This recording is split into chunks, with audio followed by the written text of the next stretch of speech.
And I want to get right into this one this week because it's all about the facts regarding fraud and voter manipulation, and you need to hear this to be armed for the arguments you're going to hear over the next 70-something days until the U.S. election, and quite possibly for weeks or even months afterwards. Now, the left, as you have no doubt observed, loves to pin conservatives and right-wingers with the charge of being conspiracy-obsessed wackos.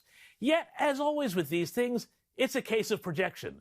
And the left is the loopiest of all. This time, their conspiracy theory hinges on Donald Trump's opposition to mail-in as opposed to absentee voting. While he is fine with people requesting absentee ballots, the president is also concerned with mail-in voting schemes where ballots are, get this, just distributed en masse, sent out with no real checks.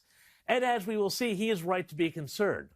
But this opposition to protect the integrity of the election kicked off a firestorm on the loopy left this week, where they decided that Donald Trump was actually, you're going to love this, trying to shut down the U.S. Postal Service to prevent people voting by mail. Look at this. One genius decided that these locks on mailboxes were, quote, a disgrace and an immediate threat to American democracy. Well, we should have a picture here of some of these, but they're not. But anyway, these mailboxes had been locked by local officials to stop a series of phishing thefts back in 2016. It gets worse. Others thought Trump wasn't just putting children in cages, but letterboxes as well. Forget about the Chinese rounding up Uyghurs. The real scandal is Trump rounding up letterboxes and putting them in concentration camps, apparently. But, of course, as it turned out, the letterboxes were being collected, as they have been for years, and sent to a company which takes old letterboxes and, as per their government contract, makes them look good again. There's more. Actress Jamie Lee Curtis got into the act, suggesting that a Postal Service vehicle on a tow truck was evidence of the plot. Here we see, in broad daylight, she says she saw the driver of the truck had a red cap, and it was a red truck. Conspiracy, she asks, or an outright attempt at stealing the election by denying access to the U.S. Postal Service? Let's not let it happen, she said. And this has even been pushed by the respectable, and I use that word advisedly, mainstream media. Bloomberg News published a story this week suggesting that Trump can't hide his true reason for derailing the post office. The president can talk about finances all he wants, but his own goal is to swing an election. And they're not the only ones. Look, it's all really hilarious, and you can see just how far Trump derangement syndrome pushes some people. But mail-in voting schemes, as pushed by the left, are really, really problematic.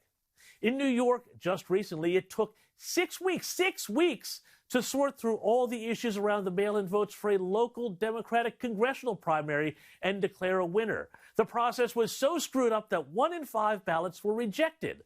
And despite this, New York Governor Andrew Granny Killer Cuomo is planning to expand the program for the federal election in November.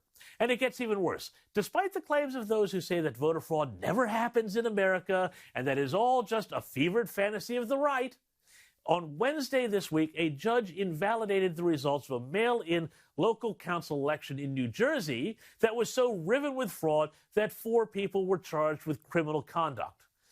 But, of course, we're told it will all be fine on election night, right? Look, the polls are tightening, and this race is going to be the most contested in any of our living memories. And the Democrats are not going to go down without a fight. By pushing mail-in voting, using people's fear of going to the polls in person because of coronavirus as the excuse, they have a chance to muddy the waters and make what will likely be a very close election endlessly contestable and throw any Trump victory into doubt and into the streets. Those who remember the year 2000 fight over Florida, which saw a protracted, bitter battle in the courts and on the streets over contested ballots in Florida, which ultimately threw the election to George W. Bush over Al Gore, will know what I'm talking about. But having seen the violence and unrest encouraged by the left over the last 2 months, can you imagine what a contested election muddied by mail-in ballots would look like? Let's just say I have a feeling that all those concerns about being socially distanced while voting would go out the window in the protests that would result.